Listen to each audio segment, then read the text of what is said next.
Tak, jdeme zase beast stance. Nabiješ boky, skok dopředu, dopad na obě. Jo, ta střední intenzitka, spíš na kvalitu. Jo, ať se tam ty boky natáhnou, zkrátí, skok dopředu. Beast stance, boom, dopad na obě. Poslední. Otoč.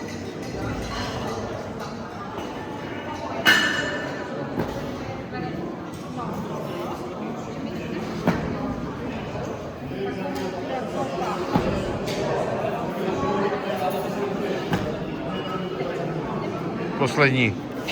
Dobře.